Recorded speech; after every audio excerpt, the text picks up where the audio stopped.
गजाननं भूतगणादिसेवितं कपित्थजम्बूफलचारुभक्षणम् उमासुतं शोकविनाशकारकं नमामि विघ्नेश्वरपादपङ्कजं।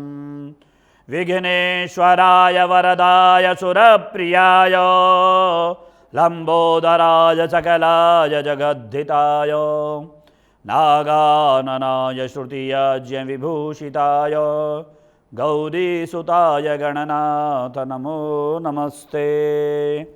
ओम गंगणपतये नमः। नमः शिवाय। आज का हमारा विशेष कार्यक्रम है ब्रह्मांड ऊर्जा। ब्रह्मांड ऊर्जा में आज की हमारी चर्चा है कैसे करें हम माँ शैलपुत्री की उपासना, जिससे कि हमारे घर में धन धान्य इत्यादि की संपन्नता रहे, हमारे घर में प्रसन्नता रहे। इस कार्यक्रम में आपका हम हार्दिक स्वागत करते हैं और इस कार्यक्रम को हम अब आगे बढ़ाते हैं। तो कैसे करें माँ भगवती की उपासना, ये इस पर हम चर्चा कर रहे हैं।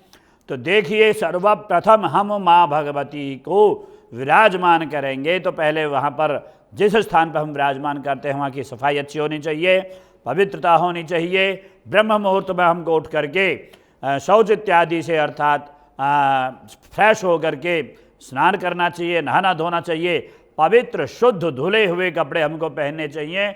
काले नीले यो दो कपड़े हमको पूजा के समय पर नहीं पहनने चाहिए। ना तो हमको पितरों का कार्य करते हैं तब पहनने चाहिए, और ना ही हमको जब हम भगवती देवी की उपासना करते हैं या भगवान विष्णु की करते हैं या भगवान शिव की उपासना करते हैं तो उस समय भी हमको चाहिए हम नीले और काले कपड़े से दूरी बना करके रखें। आसन बेशक से उसमें काले कंबल का हो सकता है, लेकिन हमको अपने शरीर के ऊपर नीले या काले कपड़े को पूजा के समय पर धारण नहीं करना चाहिए। तो उस समय पर क्योंकि हम भगवती देवी की उपासना कर रहे हैं, लाल रंग का कपड़ा हो, पीले रंग का कपड़ा हो, हरे रंग का कपड़ा हो, कोई सा भी रंग हो सकता है, लेकिन उस समय पर गहरा नीला और काला कपड़ा हम धारण नहीं करें तो वो अच्छा रहेगा, हमारे लिए शुभ रहेगा। तो हम अच्छे पवित्र कपड़े को धारण करें, कपड़े पहन करके वहाँ पर आसन अपना लगाएं, माँ भगवती को विराजमान करें, उनके सामने कलश स्थापन करें। कलश के बाहर हम सात या स्वास्तिक बनाएं। कलश के कंठ जो होता है उस पर हम कलावा बांधें। कलावा बांध करके कलश के अंदर हम जल डालें। जल डालने के बाद में हमको गंगाजल डालना चाहिए, या गंगाजल हम पहले भी डाल सकते हैं। पहले डालें तो और भी अच्छा रहेगा। पहले गंगाजल, उसके ऊपर से सादा जल हम डालें।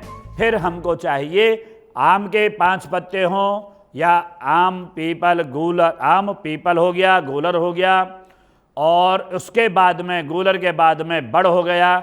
बड़ के बाद में एक और होता है जिसको हम कहते हैं अशोक, उसके भी पत्ते हम उसमें लगा सकते हैं। इस प्रकार से 5 वृक्षों के 5 पत्ते हम लगाएं। अगर 5 वृक्ष हमारे पास में उपलब्ध नहीं हैं तो हम आम के पत्ते लगा सकते हैं 5। अगर हमारे पास में 5 उपलब्ध हैं तो हम 5 पत्तों को कलश के ऊपर लगाएं, उसको सुसज्जित करें, सजाएं।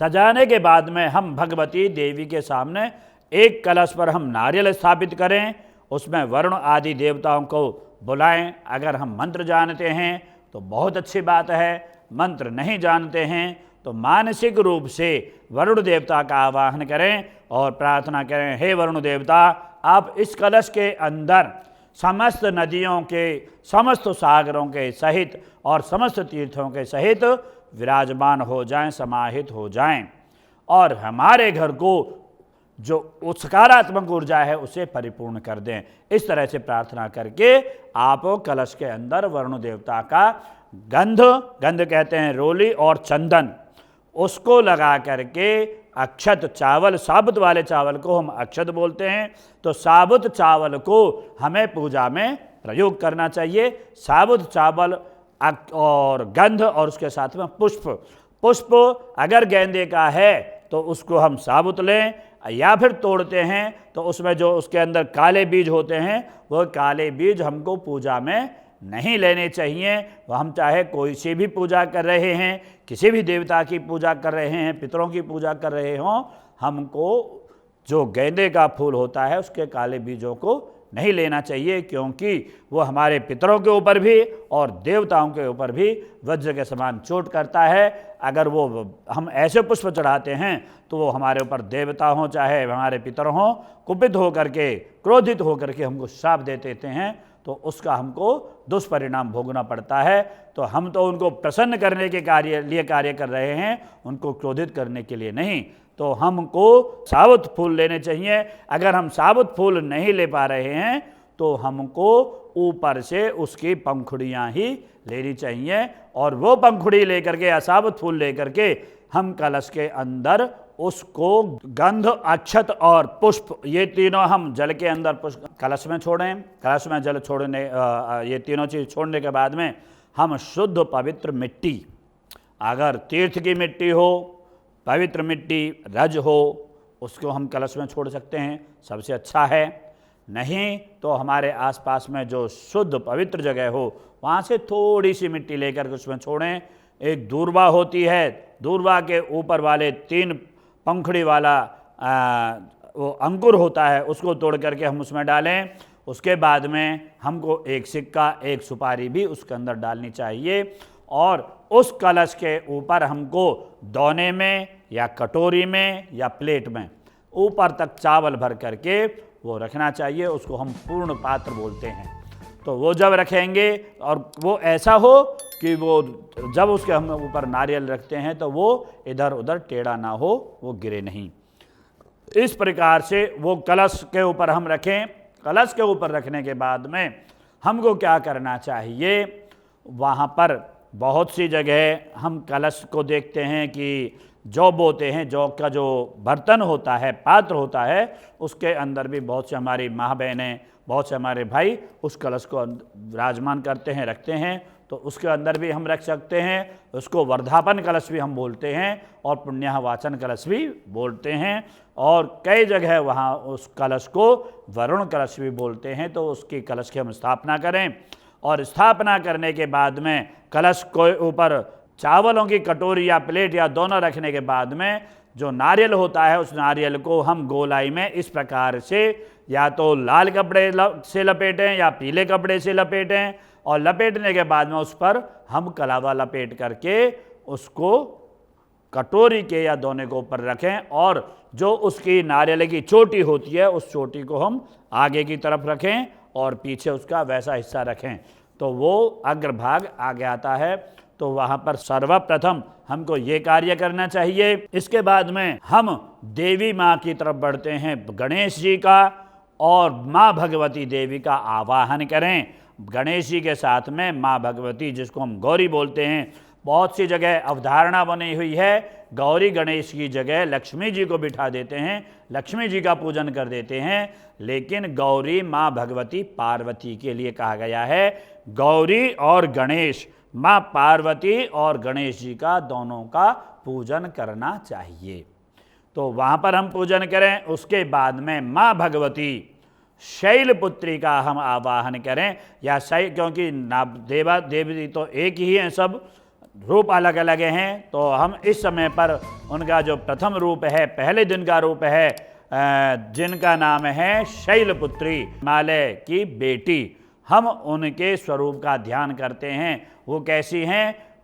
हिमालय पर्वत हैं, अपने पिता की गोद में विराजमान हैं, और वो हम सबको आशीर्वाद दे रही हैं। इस प्रकार से हम माँ भगवती शैलपुत्री का ध्यान करें, और उनका ध्यान करते हुए हम उनको पहले जल से छींट दें। जल से छींट देने के बाद में हल्के हाथ से एक पवित्र कपड़ा लेकर के सूती उससे उनको पोंछें।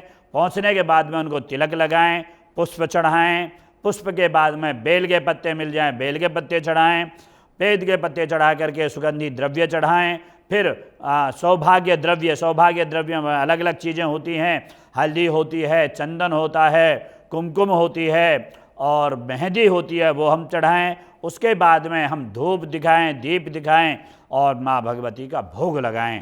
माँ भगवती के भोग में हमको अन्न का परहेज करना चाहिए।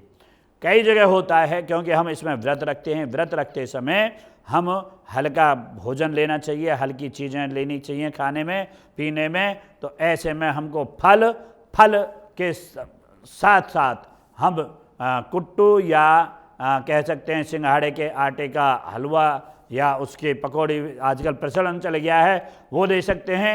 पेठे की मिठाई भी उसमें रख सकते हैं। तो उसका हम देवी को भोग लगाएं। भोग लगाने के बाद में हम देवी को फिर फल चढ़ाएं। फल के साथ साथ पान का पत्ता लगा हुआ, उसमें लौंग और इलायची हो, उस पत्ते को, पान के पत्ते को माँ भगवती को अर्पण करें।